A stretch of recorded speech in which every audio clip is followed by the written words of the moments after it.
Hi, I'm Richard Rogers, and I absolutely hope that you enjoyed today's spiritual message. You know, we at Unity of Phoenix Spiritual Center are committed to helping people live better lives. We're going to provide you tools over and over, spiritual tools that allow you to live your best possible life. And if you want to leave a donation to continue to allow the work that we do to support other people just like you, we say thank you. Thank you for your generosity, because this ministry is committed to making the world a better place. Okay, so how do you know when you're winning? How do you know when you're winning? You're happy. One vote for happiness. So if I got a 3% raise this year, would I be winning? What if the cost of living went up 4%? Right? So what happens if I win an argument with my wife, but she still wants me to sleep on the couch? Am I winning? If my job causes me to be sick, am I winning? So what I want us to look at tonight is that we have some pretty defined ideas of what it means to be winning at life. And sometimes those ideas are a little short-sighted. Because sometimes it can look like we're winning when all the while we're not winning at the most important thing, or the thing that we think is the most important. Have you ever wanted something and then you got it and thought, it really wasn't that big of a deal. And I put all this time and effort into getting it, and then when I got it, it was not that big of a deal. So this month, actually 5, I'm doing 5. This month and 1 week, I am doing 5 TED Talks that have inspired me. And each one, and I've actually got like 6, but I'm still deciding on the 5th one, which is going to be the 5th one. But there's 5 TED Talks that I absolutely believe have the capacity to change our life.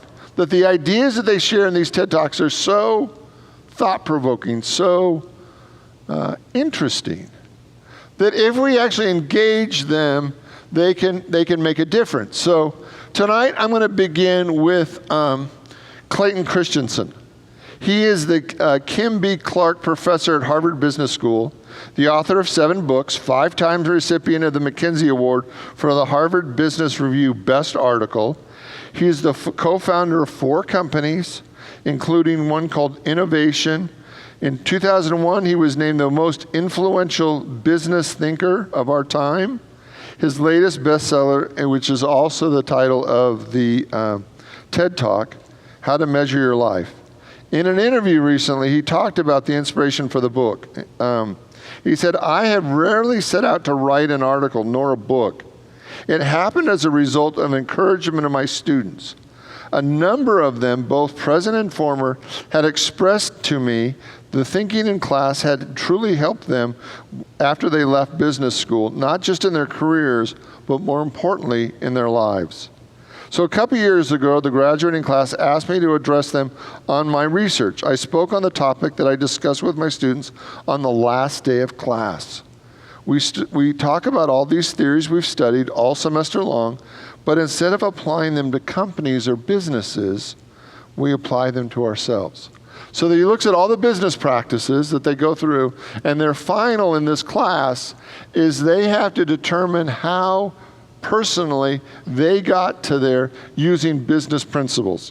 I think it's Karen Dillon, the editor of the Harvard Business Review at the time, heard about the talk and came to visit my office and asked me if I would turn it into a magazine article. It hadn't really ever thought about doing so, but she helped me do that, and then it became a book. So I'm going to give you just 5 minutes of this guy. It's 20-some minutes long, the whole TED Talk. You can go home and listen to it tonight or whenever. Again, it is Clayton Christensen on how to measure your life. Go. So one of the things we observed, as I mentioned, is that what kills successful companies is somebody comes in at the bottom of the market. So if you go back a few years ago in telecommunications, the darlings of the industry were Lucent and Nortel, made circuit switching technology. And this rusty little or small company, not very consequential, called Cisco, emerged. And their technology, the router, wasn't good enough to be used in voice. But they deployed it at the bottom of the market with data, and then went up market and ultimately killed Lucent and Nortel. And the reason why is that when they looked down at a router, the router on every dimension wasn't as good. And so they kept making better and better circuit switch devices. And we ask ourselves, I wonder who decided at Lucent that they should go out and get killed? And when was the date on which they decided they would get killed? And the answer, of course, is that nobody made the decision. In fact, what happened is all the individual people in a very successful organization did everything right.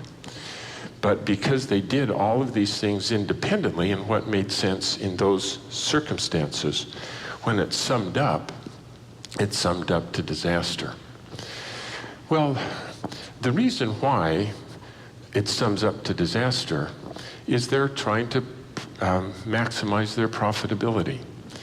And typically, the way you calculate profitability, tomorrow's investments that pay off tomorrow go to the bottom line and are much more tangible than investments that pay off 10 years from now. Well, when I go back to my graduating classes, I graduated from the MBA program at Harvard in 1979. We have a reunion every 5 years.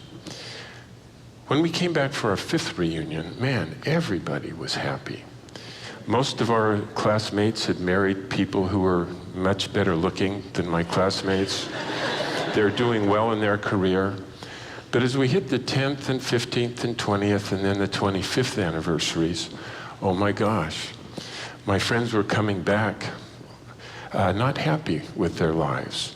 And very many of them had gotten divorced, and their spouses had remarried, and they were raising my classmates' children on the other side of the country, alienated from them. And I guarantee that none of my classmates ever planned when they graduated from the business school to go out and get divorced and have children who hate their guts and are being raised by other children. And yet a very large portion of my classmates actually implemented a strategy that they never planned to do.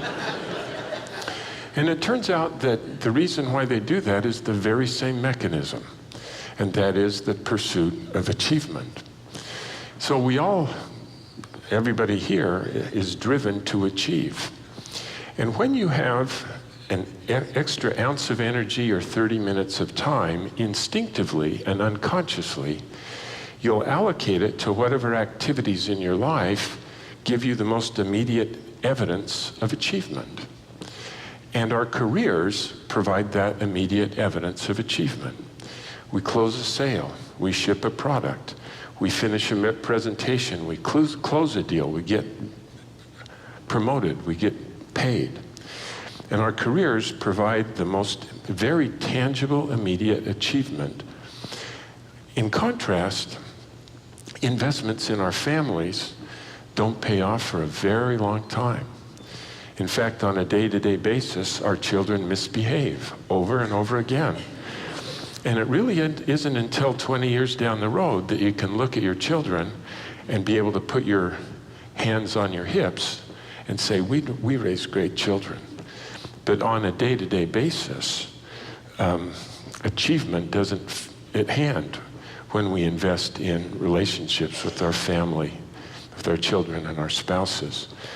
And as a consequence, people like you and I who plan to have a happy life, because our families truly are the deepest source of happiness in our lives, find that although that's what we want, the way we invest our time and energy and talents causes us to implement a strategy that we wouldn't at all plan to pursue.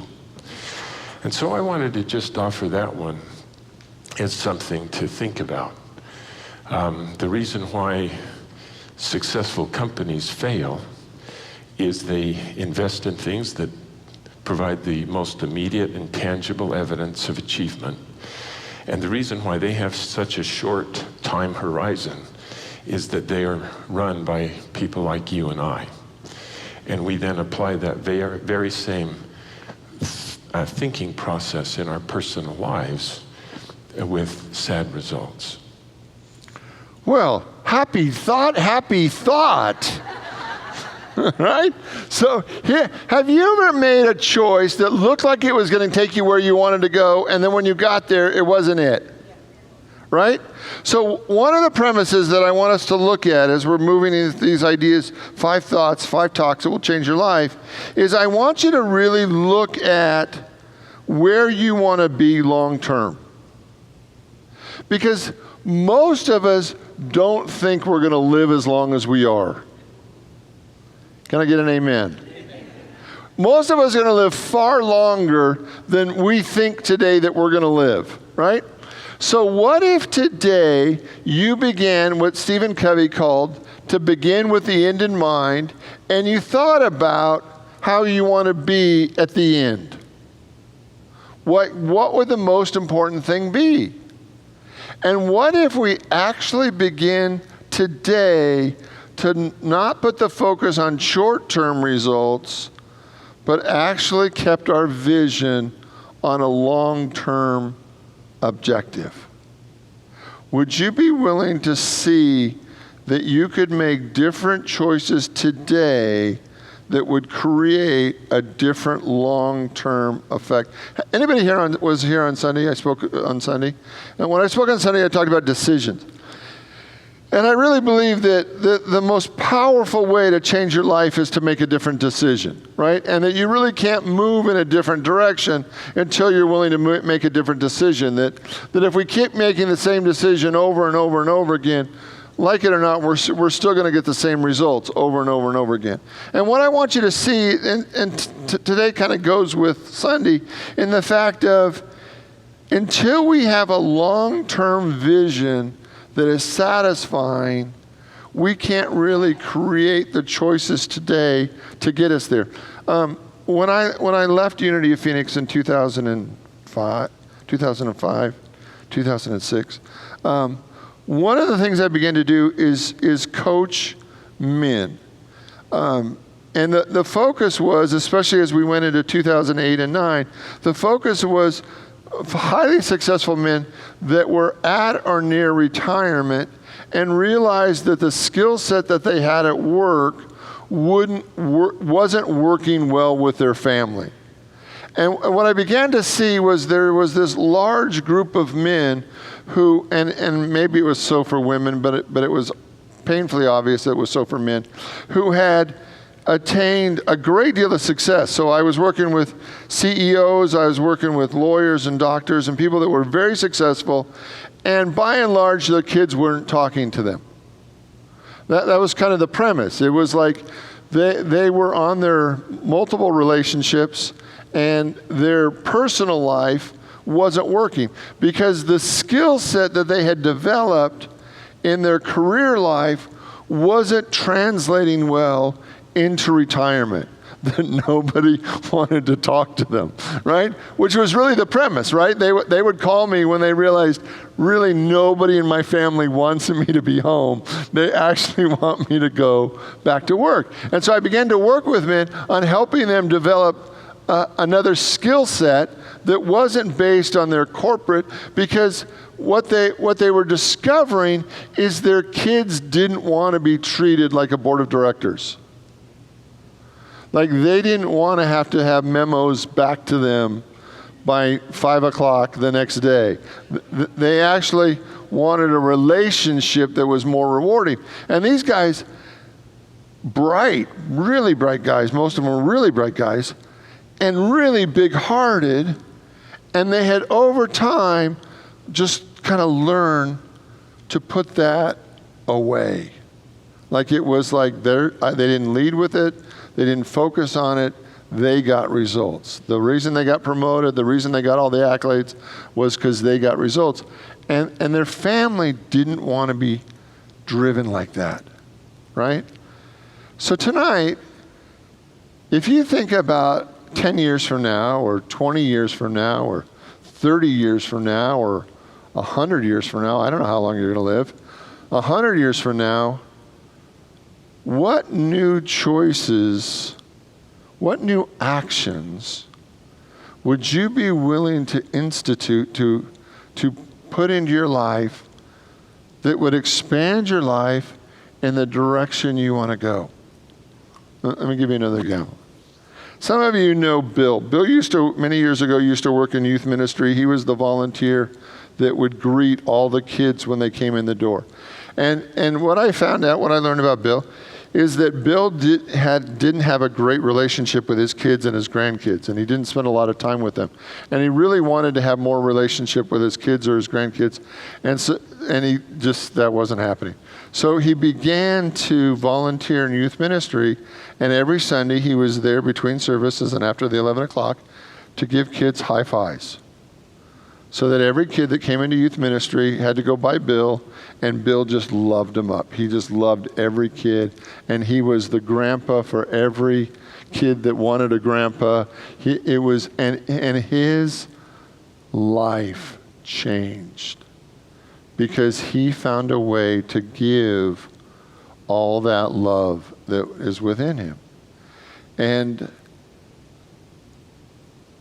I think there is a point in all of our lives where we do measure our life, where we look back at all that we've done, all the choices we've made, right and wrong in between, and we actually begin to ask ourselves the question, how did I do? Right? How did I do with this life? Did I give my gifts? Did I give my talents? Did I become the person that I could have been? Did I express all that was within me? And we kind of have to answer that for ourselves, you know. And then this thing, Chat talks about, you know, he believes that there's he's more of a fundamentalist approach, and he believes that there's a day when God asks for an accounting of how you did. And he talks about that at the end. And I believe that God just loves us, right? That I don't think that God judges us one iota. I think that God just absolutely loves us and adores us and thinks we're wonderful. But I also believe that what we put out comes back to us. That the basic of the universe is, as you give, so shall you receive. And that as spiritual beings, we have this time here and now on this planet to do pretty much anything we want with it. We can either use it effectively and meaningfully and joyfully and create love and joy and peace and abundance, or we can create pain and havoc and all kinds of things. And God's kind of neutral about it. The Holy Spirit kind of moves us in the most positive directions, but we've been given free will, that we have free will to create a mess of our lives, because God knows that the only way that we can learn is, has everybody created a mess in their life, at least one phase in their life that was just a rat hole of a mess? I don't know if that's a spiritual term, but you know what I mean, right? Right? Just a complete mess.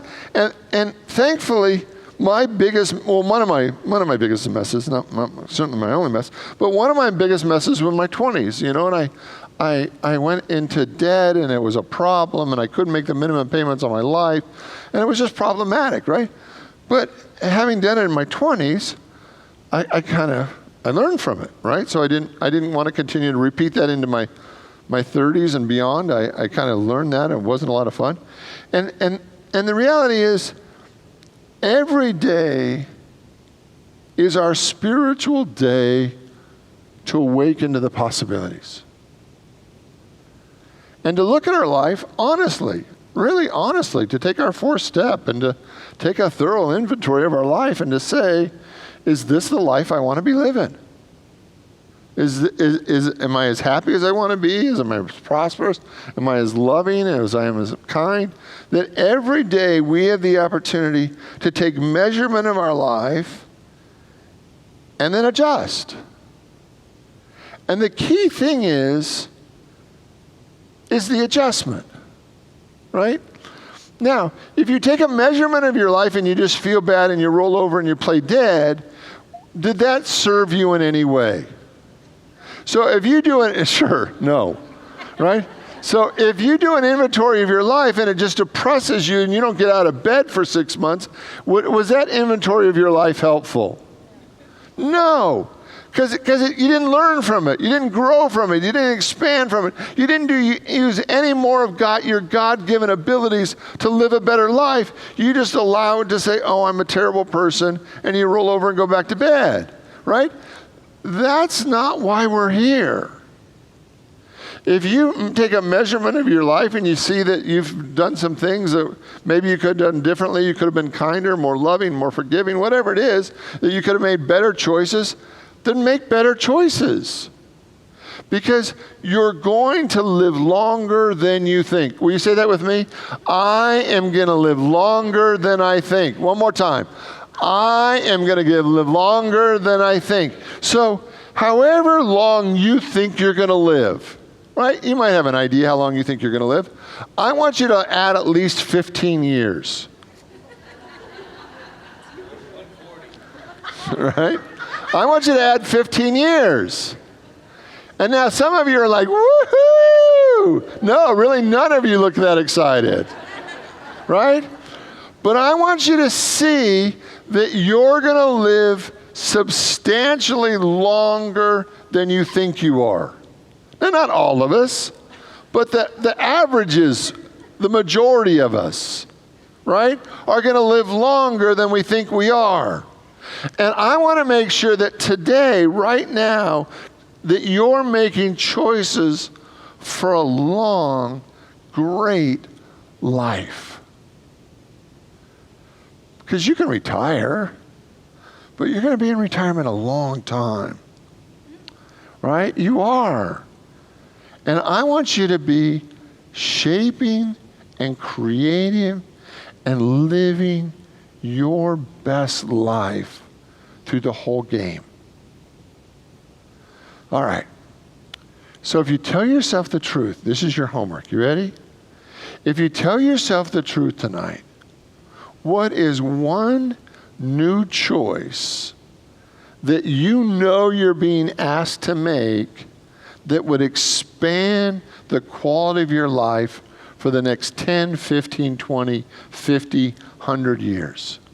What's one new choice? What's one new choice?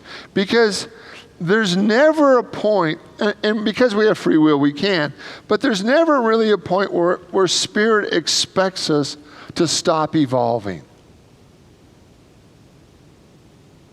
Right? We are an ever-evolving expression of God. And so today, I want you to take a measurement of your life. Whatever you call it. If you're in the 12th step, you can call it a 4th step. Whatever you call it, I want you to take a measurement of your life. And I want you to tell yourself the truth. And I want you to come away with at least one new choice that would expand you as a soul, as a being, as a human being, in a greater direction than you've ever been. If you know that you're being called to be kinder, then be kinder. If you know that you're supposed to be more vulnerable, more loving, more truth-telling, whatever it is, if you know that you're supposed to be hitting the books harder or whatever it is for you, I want you to make one new choice today that would change your life. Would you be willing to do that? One new choice. Tell yourself the truth. If you take it, give yourself a good inventory. What's one thing that you could do that would move your life forward? Are you willing? Let's pray. And I invite you to open your mind, your heart, your soul to the activity of God that is right here, right now. That today we truly take measure of our own life. We look at our life from the highest point of view. We try to look at our life from God's point of view. And we just tell ourselves the truth. Where's the places where I have given my gifts, my talents, my abilities? Where are the places where I've truly been the best version of me? And where are the places where I've fallen short? Where are the places where I know there's more in me, where I absolutely could be kinder, where I could enjoy life more, where I could laugh more, where I could play more, where I could enjoy life more, or work harder? And tonight we take the honest look at ourselves through God's eyes. And we start making simple changes to live a more fulfilled life. So in all things we look to God, and in all things we give thanks. And so it is. Amen.